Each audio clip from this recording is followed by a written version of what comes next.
You're driving down the highway, no engine noise, no gear shifts, just this eerie, quiet pull. And somewhere in the back of your mind, a question starts forming. Okay, what's eventually going to go wrong with this thing? And that's a fair question, because I've talked to a lot of Tesla owners over the years, some who genuinely couldn't tell you the last time they visited a service center, and others who had a repair list that honestly surprised me. What's interesting is that both groups are describing the same car. Same model, sometimes even the same year. That's what today is really about. The Teslas that cause the least trouble aren't necessarily the newest or most expensive. They're owned by people who understood upfront what this car does well, and more importantly, what it doesn't. So we're going through 7 things Tesla genuinely nails from an engineering standpoint. Components that just don't give you trouble. Then we flip it and walk through the parts that, in my experience, tend to catch people completely off guard. No fluff. Let's get into it. The 7 things that hold up. Number 1, the electric motor. If you want to understand why Teslas hold up the way they do, start here. A traditional combustion engine is a remarkably complex system. Pistons firing hundreds of times per minute, camshafts, timing chains, fuel injectors, spark plugs, all happening under serious heat and pressure. I've rebuilt engines that failed because of a single worn timing belt guide. A tiny plastic piece nobody paid attention to until metal met metal. That's the nature of ICE engines. Lots of moving parts means lots of ways for something to go wrong. Tesla's electric motor has essentially one moving part. There's no combustion cycle creating repetitive thermal stress. What tends to degrade first, in my experience, are the bearings, and even that happens gradually. You'd usually notice a faint whine long before it became a real problem. It doesn't leave you stranded without warning. A study published in Nature, based on UK vehicle inspection records, found Tesla leads all car brands in expected lifetime mileage, averaging around 204,000 miles. That's third-party data, not a manufacturer claim.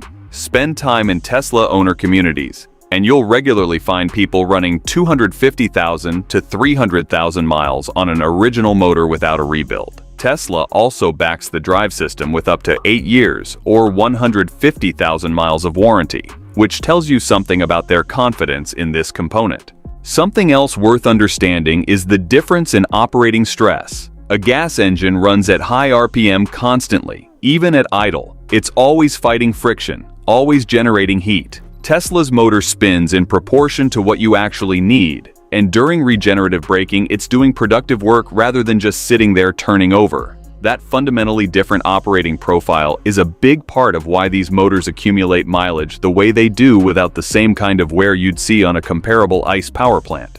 Number 2, the brake pads.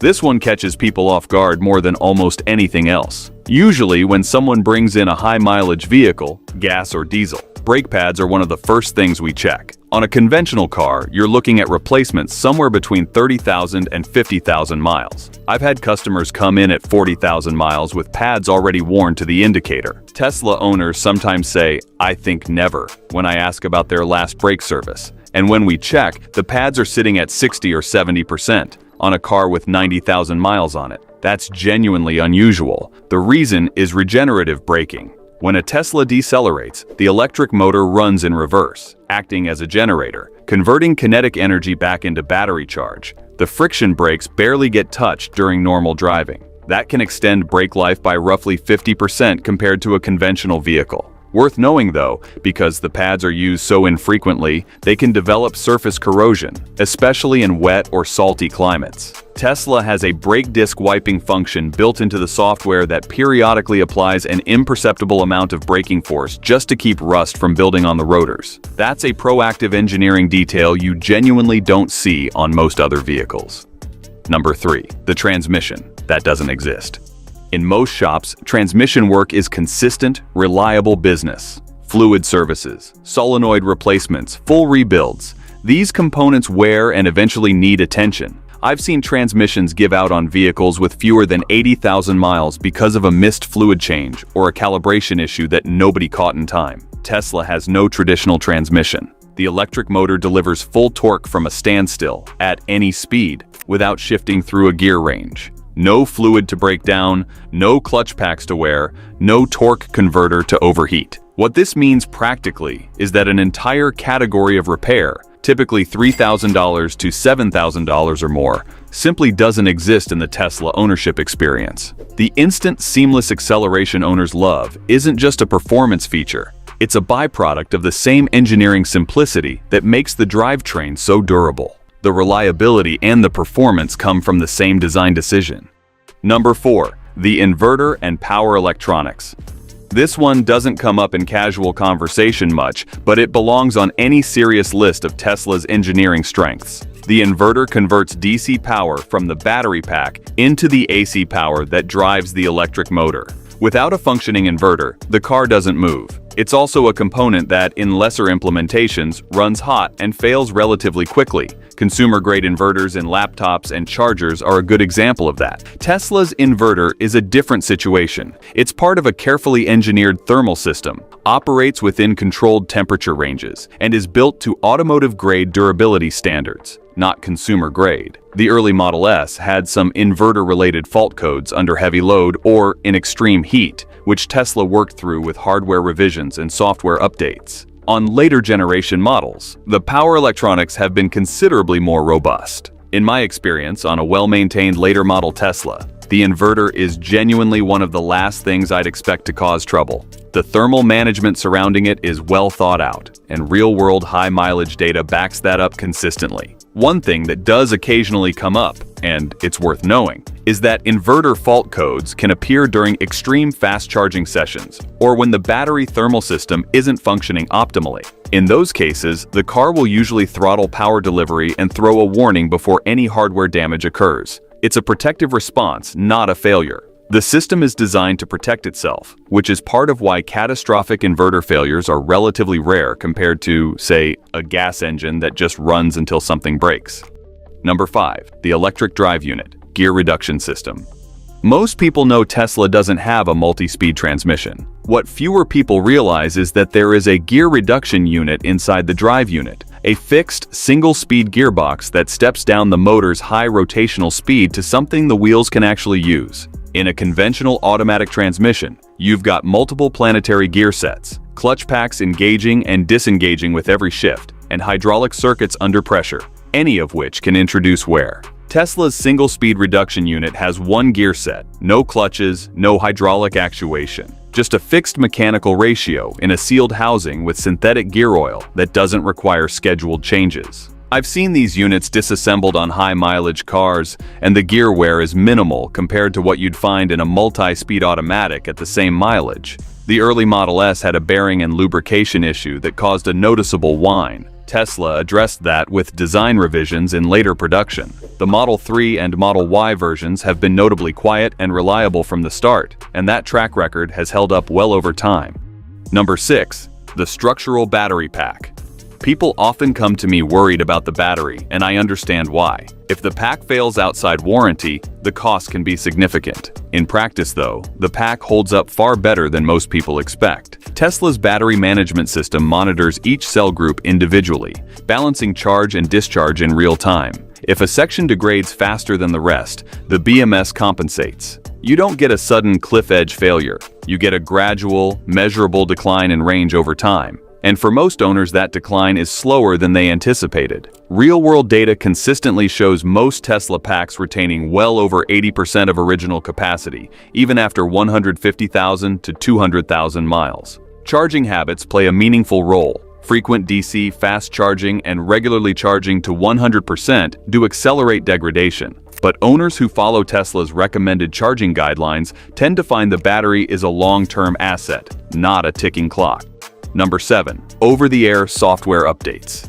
This one doesn't get discussed enough in the context of reliability, and it probably should. In traditional automotive service, software issues have quietly become one of the more common reasons cars come in. I've had customers bring in vehicles because their adaptive cruise control dropped out or their transmission was shifting oddly, and the fix was a firmware update that a dealer charges diagnostic time to push from a laptop. Tesla handles most of that before you even know there's a problem. Their over-the-air system pushes calibration fixes, performance improvements, and new features directly to the car overnight via Wi-Fi. Back in 2018, Tesla pushed an OTA update that improved the Model 3's ABS braking distance. The car physically stopped shorter after the update than before it. No new parts, no dealer visit. That was a genuine first in the industry. Beyond performance, it matters for reliability, because software-related faults affecting battery thermal management or drivetrain efficiency can be corrected remotely before they compound into hardware problems.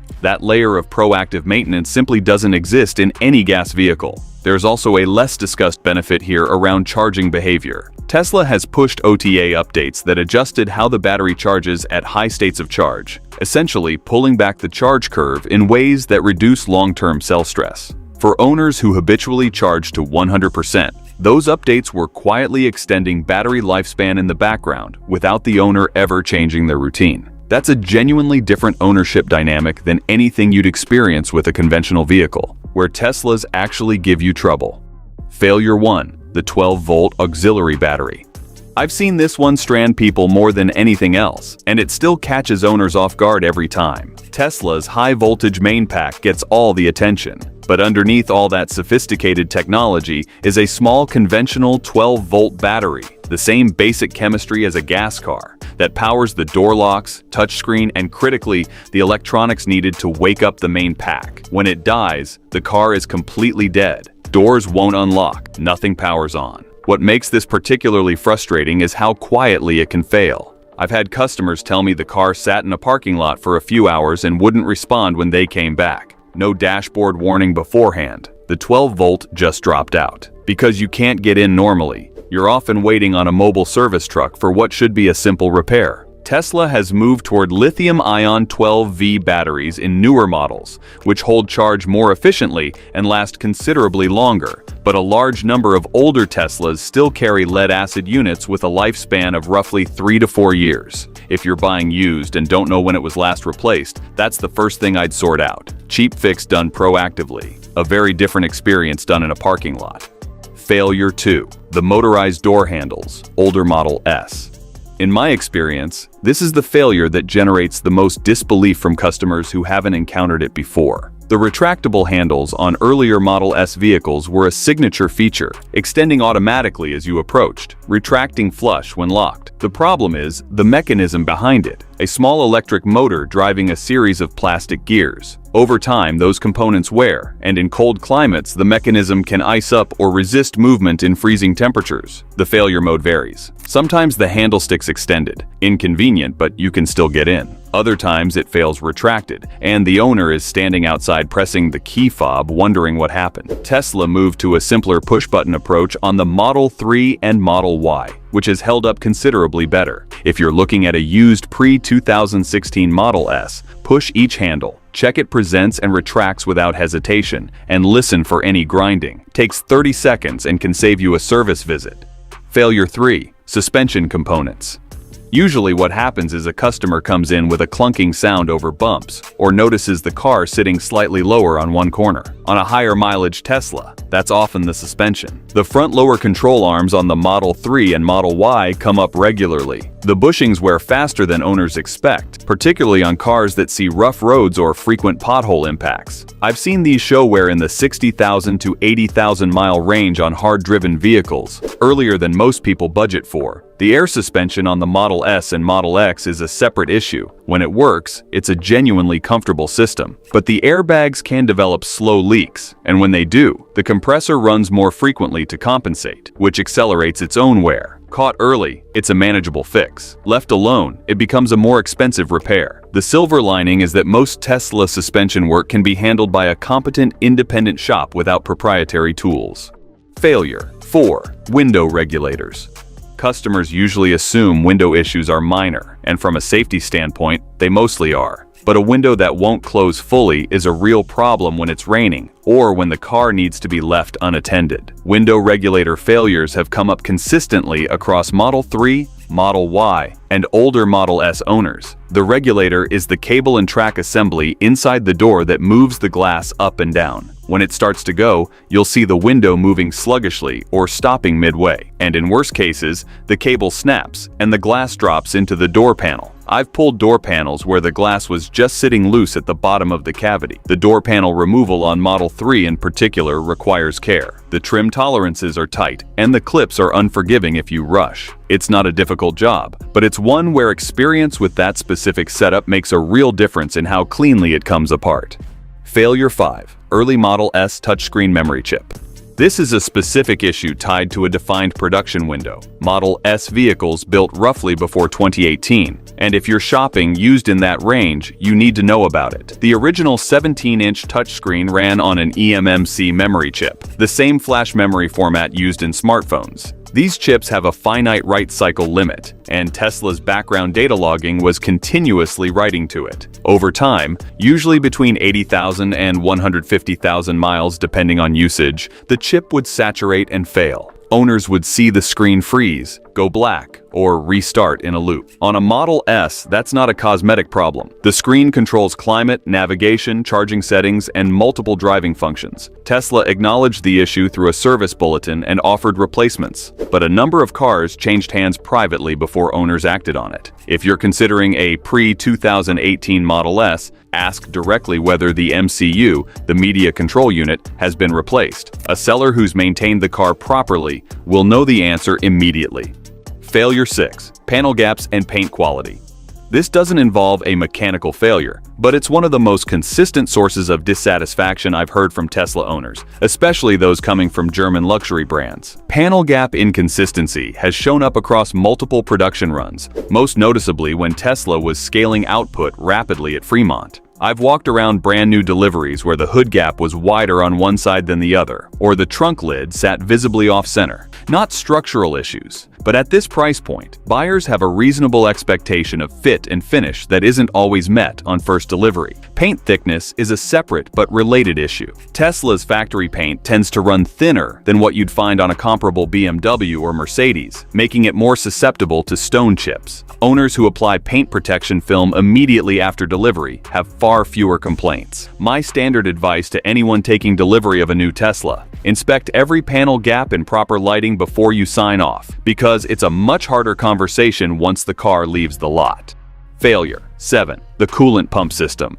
This one doesn't generate many forum posts because the symptoms are easy to miss, and that's exactly what makes it worth talking about. Tesla vehicles run multiple coolant pumps, typically 3, circulating thermal fluid to regulate the battery and motors. Unlike a conventional engine water pump with a predictable wear timeline, these electric pumps run on demand and have no scheduled replacement interval in Tesla's official maintenance documentation. Most owners never think about them. What I've seen on higher mileage cars, usually past the 150,000 mile mark, is gradual pump degradation that initially shows up as slightly reduced range or occasional thermal management warnings on the dash. By the time those symptoms appear, the pump has often been underperforming for a while. The battery operates within a specific temperature window for optimal efficiency, and compromised cooling lets stress accumulate quietly across every charge cycle. If you own or are buying a Tesla with significant mileage, having an independent EV specialist run a thermal management diagnostic is time well spent, even if everything seems fine on the surface. Here's where I land on all of this. In my experience, the things that hold up on a Tesla genuinely hold up: the motor, the inverter, the drive unit, the brake system. Well engineered for the long haul, and the real-world data backs that up. But the parts that give people trouble tend to be the ones nobody mentioned before they bought. The 12-volt battery failing without warning, door handles on an older Model S giving out in a parking lot, a coolant pump quietly degrading past 150,000 miles. These aren't catastrophic design failures. They're ownership realities that are a lot easier to manage when you know they're coming. If you already own a Tesla, check your 12-volt battery age, look at your suspension past 70,000 miles, and don't ignore dashboard warnings. Buying used? Ask about the MCU, the 12-volt history, and the thermal system condition. Takes 20 minutes and can save you a very expensive surprise. Drop a comment if this helped. I read them all. Subscribe for more honest, experience-based content, and I'll see you in the next one.